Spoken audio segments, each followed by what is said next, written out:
Likutei Moharan, today's lesson will be called Torah, Tears. When a question arises in a person's home concerning the unintentional mixing of a forbidden food with a permitted food, and there is not a sufficient proportion of the permitted food in the mixture to render the forbidden portion of it negligible, thus making the mixture permitted for consumption. This shows him that he blemished a spiritual unification in the upper worlds. Everything that happens is reflective between the lower and upper worlds. We should study our daily interactions and observations to better know Hashem and what He is trying to tell us. Teaching number 30.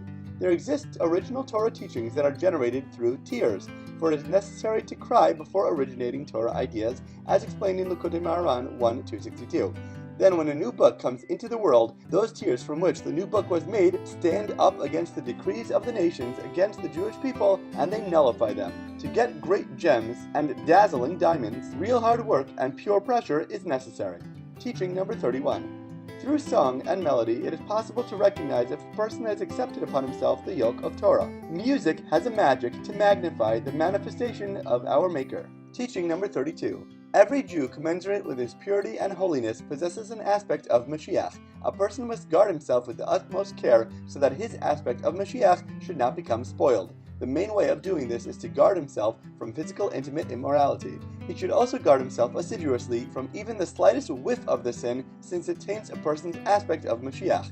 The spirit of Mashiach becomes a spirit of jealous anger, and then it goes out and vents this anger in every place where the blemish of physical intimate immorality exists.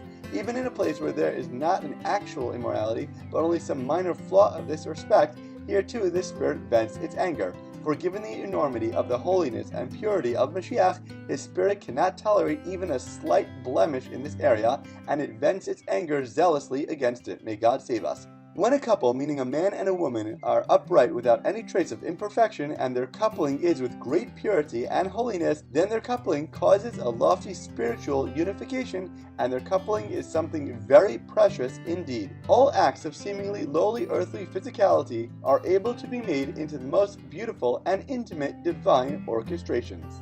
As always, thank you so much for learning together, and if you enjoy this lesson, please remember to like, comment, share, and borrow, and please God, we'll learn again tomorrow.